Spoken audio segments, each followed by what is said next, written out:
네, 생태지향적 경제윤리 11번째 세계 생태경제 정의.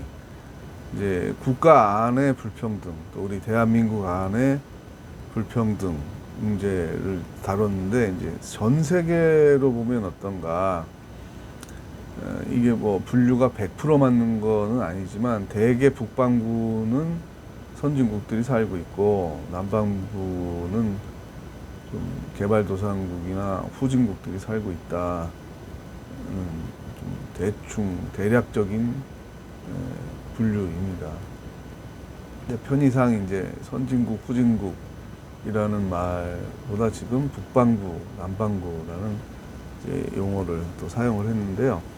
여러 번 좀 소개가 되고 번역도 됐고 또 영어로 된 책은 사바스 에즈 레지스탕스 저항이죠. 저항으로서의 안식일 정신인데, 부제가 현재 문화에 대해서 노라고 하는 건 지금 만머니즘, 그다음에 시장 경제, 시장 만능주의, 특히 소비자주의를 부추기는 것은 경제 불의를 조장하고 또 사람들을 소외시키고, 그 다음에 전 세계적인 또 환경 문제, 생태 문제를 일으킨다는 것이 이제 이 브루그만의 주장이었습니다. 여러 번 인용이 되는데요. 자, 시장 신학을 섬기는 소비자주의의 제의는, 스미스도 쇼핑몰 예배라는 말을 써서 우리에게 경각심을 줬는데, 역시 브루그만도 소비자주의의 제의는 생산품을 하나라도 더 사라고 부추긴다. 광고 게임 같은 이 제의의 메시지는 생산품이 누군가를 안전하게 해주거나 정말 환영받는 사람으로 만들어 주리라는 것이다. 돈 쓰는 기분이라는 게 있잖아요. 쇼핑몰, 백화점에 갔을 때, 또 뭐 호텔에 갔을 때 나를 반겨주는 것, 상점들, 고급 식당에 갔을 때 나를 친절하게 맞아주는 것, 또 내가 명품 옷이나 핸드백이나 시계나 이런 걸 차고 있을 때 사람들이 나를 우습게 보지 않고 우러러보는 것, 뭐 이런 부분들이죠. 결국은 이제 고대 파라오의 피라미드 구조가 상징하는 건 뭐예요? 왕이 들어가는 무덤인데 수만 명이 수년 동안 노동을 해서 만들어야 된다. 그 왕궁과 무덤에 왕의 왕권을, 또 거기에 빌붙은 귀족과 사제들의 권력과 그들만의 번영을 말하는 거고, 그럼 결국은 대다수의 사람들은 노예적인 삶을 살 수밖에 없다는 거죠. 거기서부터 해방돼서 나오게 하고 안식일 계명을 중심으로 십계명을 주신 것을 기억해야 된다는 것이 계속 거듭 강조되는 이 책에서의 안식일 정신의 회복이죠. 그래서 결국 과잉 생산과 토지 남용을 할 수밖에 없고, 제한된 석유와 물을 낭비하게 되고, 또 공기가 오염돼서 지구 온난화를 가속하게 되는 이 문제를 뭐 여러 번 다뤘으니까 생략을 하겠습니다. 또 제가 좀 재미있는 책을 읽고 있는데요. 우리는 개인이나 국가나 소득이 증가하는 것에 비례해서 행복이 증가한다고 믿고 있어요. 그래서 제1의 목표는 개인도 회사도 국가도 경제성장이죠. 그런데 그 말이 맞는 영역이 있는데 너무 못 살면 안 되잖아요. 어느 정도 선에서까지만 그 만족도가 멈추게 된다는 거예요. 그러니까 경제 성장을 하게 되면 좋아지는 건 생활의 편리함이 증대되죠. 많은 시간을 이제 절약할 수 있고, 그 다음에 위생, 질병으로부터의 수명 보호를 할 수 있고, 또 문화적인 여러 혜택들을 누릴 수 있죠. 그래서 어느 정도 경제 성장이 필요하다는 것은 사실인 거예요. 그러나 무제한으로 성장 그래프가 우상향한다고 행복이나 만족도, 기대 수명, 가족 간의 친밀감, 친구 간의 우애, 이런 게 같이 동반 상승하는 것은 아니라는 거예요. 그래서 이제 통계를 내보니까 이 책입니다. 왜 평등이 모든 사람에게 더 좋은 것인가? 또 반대로 얘기하면 뭐겠어요? inequality는. 불평등은 왜 결국은 모든 사람에게 피해를 주는가라는 의미로 번역을 해도 같은 뜻이 되겠죠. 그래서 요셉 스티글리츠를 비롯한 많은 사람들이 경제적인 석학이 불평등 완화가 시장 경제를 더 건강하게 지속 가능하게 해주고 효율성도 증대시킬 수 있다라는 연구들이 나오고 있습니다. 자, 그 기준이 뭐냐? 대략 보니까 1인당 GDP 25,000달러까지는 계속 상승을 한다는 거예요. 만족도나 행복이나 위생이나 문화적 요금 이런 거, 기대 수명도, 질병으로 일찍 죽지 않으니까. 근데 그 이후는 이제 더 큰 문제는 개인적인 고립되는 문화, 그러니까 공동체가 약화되는 거죠. 상관하지 마. 내가 혼자 집에서 혼자 먹고 밖에 안 나가고 쇼핑하고 배달시켜서 먹고 살아도 난 돈이 있으니까 다 해결할 수 있어. 근데 결국은 그 건강하지가 않은 거죠. 그리고 또 다 같이 3만 달러다, 4만 달러다라고 돼도 그건 평균을 말하는 거고 어떤 사람은 10만 달러고 어떤 사람은 또 3만 달러고 그럴 거잖아요. 그럼 이제 상대적 빈곤감이 생기게 되는 거죠. 박탈감이 생기게 돼요. 그래서 2만 5천 달러 넘는 나라들에서 자살률이 증가하더라. 그래서 어떤 석학이 이렇게 얘기합니다. 이 우울증과 자살은 선진국 풍토병이다. 네. 말라리아 이런 게 뭐 후진국의 풍토병인 것처럼 자살과 우울증은 선진국 풍토병이다. 잘 살아서 생긴 문제라고 이야기를 하고 있습니다. 그리고 환경오염 문제도 심각해지겠죠, 당연히. 그래서 어느 정도의 경제성장 이후에 행복과 만족, 기대 수명 이런 거는 어디에 따라 좌우된다는 거예요. 관계의 질에 있다는 거예요. 그 하나님 말씀이겠죠. 아굴의 잠언에도 보면 지나치게 부하지도 말고 지나치게 가난하지도 말게 하소서. 부해서 교만해서 하나님 없다 하고 너무 가난해서 도적질하고 불의와 타협하고 또 부자가 되기 위해서 불의와 타협하고 이게 다 문제잖아요.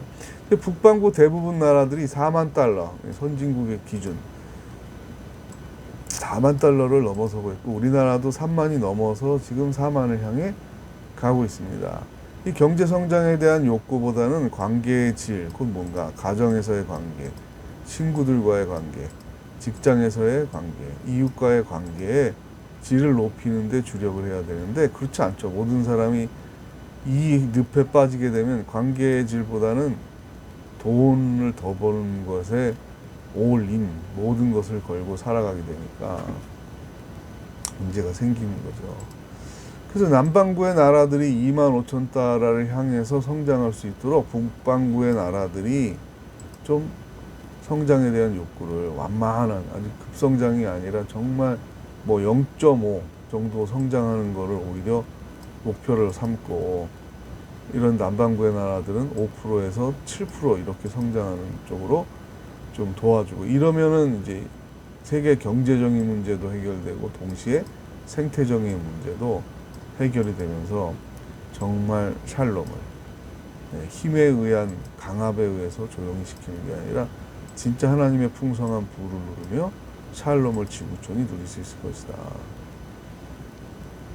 또 주목하고 있는 책이 The Way of Abundance. 이 Abundance는 하나님의 풍성한 창조의 복을 말하는 겁니다. 그 복을 우리가 함께 누리는 방법에 대해서인데 그건 성경과 사회가 이 경제 정의를 어떻게 연결해서 실현할 것인가 거기에 이 길이 있다라는 것이죠. 여기서도 강조를 하고 있습니다. 생태학적 위기를 맞고 있는 현대 소비 문화는 기업과 국가가 최대한의 많은 양을 생산하는 것이 선이다 라는 생각을 가지고 있는데 그걸 극복해야 된다. 버려야 된다. 심지어 안식일 정신을 아는 기독교인들조차도 경제성장은 곧 선이라는 생각을 가지고 있다는 겁니다. 그래서 하나님의 복하면 또 이 소득이 느는 걸 모든 사업이 잘 되는 거. 어느 선에서 그게 멈추고 나눔으로 가야 되는데 그게 아니죠. 무한성장의 중독이라는 거 끊기 어려운 것처럼 성장에 대한 중독, 강박이 생기면 이걸 극복하기가 어려운 거죠. 그래서 그거를 검증하는 게 뭐예요? 안식일을 지키느냐. 그건 뭐야? 하나님을 기억하느냐? 이웃을, 특히 약자를 배려하고 있느냐라는 거죠. 그래서 여기 이 책에서도 남반구, 북반구의 문제를 얘기하고 있습니다. 그래서 경제라는 건 뭐 하는 거냐? 경제의 목적은 가난한 자를 포함해서 모든 생명이 먹고 살고 생존해야 된다는 거죠. 둘째는 사람뿐만 아니라 생태계가 웰빙을 할 수 있도록 고려해야 된다. 뭐 지속 가능한이라는 말도 나오고 샬롬이라는 말도 나오고 그린 뉴딜이라는 말도 나오죠. 이 그린 뉴딜이라는 건 경제 공황을 극복하기 위해서 케인주의적인 시장 경제의 자율성에만 맡기지 않고 국가가 경제를 일으키기 위해 대규모 공사와 세금을 투입해서 경제를 살리는 게 뉴딜 정책이었잖아요. 네. 근데 그 앞에 뭐가 붙어야 된다. 생태를 생각하면서 경제 성장을 고려해야 된다. 이 그린 없이 뉴딜은 불가능하다라는 것을 강조하고 있습니다. 탄소 발생 억제와 나아가서 탄소 제로를 달성하기 위해서는 경제와 생태적 정의에 입각하여 북반구의 선진국들이 더욱더 탄소 발생을 줄여들죠. 왜냐하면 기업이 크다라는 것은 탄소 발생을 더 많이 하고 있다는 거고, 더 많은 소비를, 돈이 많다는 거는 탄소 발생을 많이 시킬 가능성이 높은 거죠. 그래서 북반구의 기술과 자본을 남반구 성장을 위해서 쓰고, 북반구는 최소한 몇십 년 동안이라도 성장에 대한 욕구를 제로 포인트 정도, 그러니까 제로에서 0.5 정도에 대한 성장을 하면서 관계질에 높이고, 그 안에 빈부격차로 인한 불평등. 네, 북반구가 지구를 같이 살리고 세계 경제정의, 생태정의를 실현하기 위해서 성장에 대한 욕구를 버리고 관계질, 그 안에 또 경제적인 재분배와 경제정의의 실현, 이런 부분의 공공성 확대에 치중하고 남반구가 어느 정도 성장할 수 있게 허용을 해주면 지구 전체가 하나님의 이런 풍성한 복을 누릴 수 있다. 하나님이 인류가 공존하지 못할 정도로 지구를 황폐하게 만들지는 않았다는 거예요. 창조의 원리가. 그런데 우리가 탐욕으로 하면 1억만 탐욕을 엄청나게 가졌어도 나머지 70억, 80억을 죽일 수 있는 거죠. 네. 그래서 탐욕이 아닌 연대성. 그래서 고아와 과부와 나그네를 배려하는 정신이 필요한 거고, 안식일 정신이 바로 그것을 또 우리에게 상기시키고 회복시키는 것이다 라는 거죠. 제가 가슴 아픈 건 뭐냐면 북반구의 선진국들 대부분이 기독교 전통을 가지고 있어요. 그런데 하나님 사랑과 이웃 사랑의 계명을 제대로 실현하지 못하는 거죠.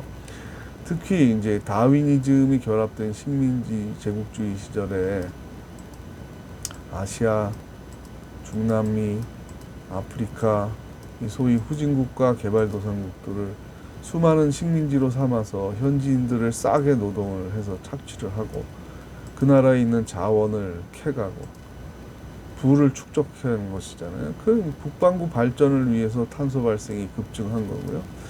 이러면 지구 전체에 대한 책임의식과 함께 하나님에 대한 회개가 같이 동반돼야 되는 거죠. 그러니까 이 세계 경제 정의와 생태 정의는 거대한 문제인데 누가 이걸 양보하고 희생할 것인가? 결국은 안식일 정신을 기억하는, 하나님을 경외하고 하나님의 은혜를 고백하는 기독교인들이 앞장서야 되는 거죠. 왜 이런 거는 유물론자들이 합니까? 왜 진보는 다 유물론이 해야 돼요? 그건 잘못된 생각이에요. 가장 급진적인 게 성경이고 예수 그리스도의 희년 정신이잖아요. 세리와 창녀들과 밥을 먹는 거, 대화하는 거, 교제하는 것은 당시에 있을 수 없는 문화예요. 하나님을 믿는다는 사람들은 그런 죄인과 멀리해야 된다. 그게 그 당시의 경건과 거룩의 개념이잖아요. 근데 그것을 혁신적으로 타파하고 세리와 창녀와 친구가 돼서 함께 대화하고 식사한 게 예수님의 혁신이에요. 이거보다 진보적인 게 어디 있어요? 지금 전 지구적인 경제적 불평등, 지구화된 마켓에서 순이익이 뭐 웬만한 나라 기업의 1000개를 합친 것보다 많은 소득을 한 기업들이 올리고 있어요. 그거 나눠야죠.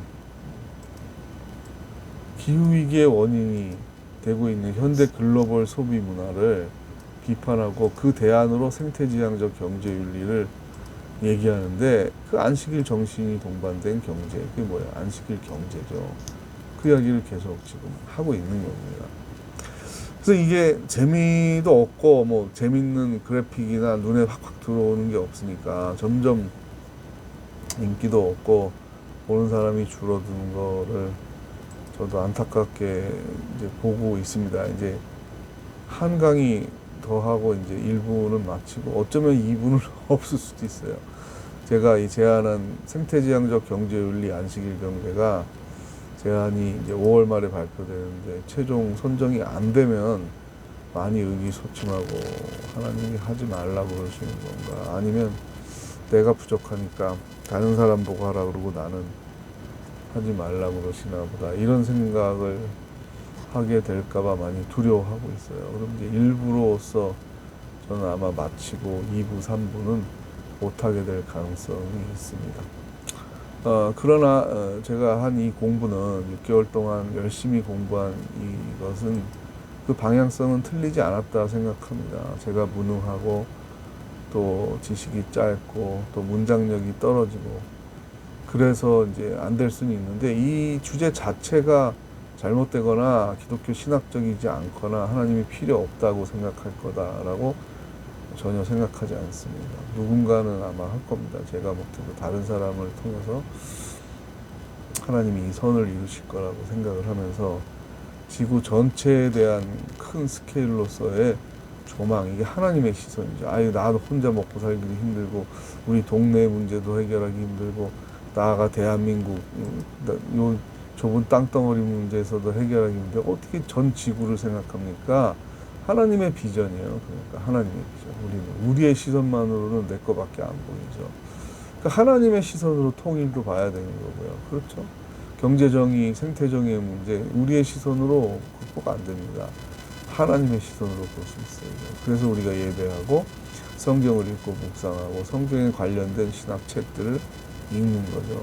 힘듭니다. 여기까지 오신 분들 조금만 더 힘내시고 다음 주 마지막 강의 JPIC까지 우리가 듣고서 여러분 마음의 의식에 행동에 도전이 있게 되길 바랍니다. 네, 다음에 또 만나요.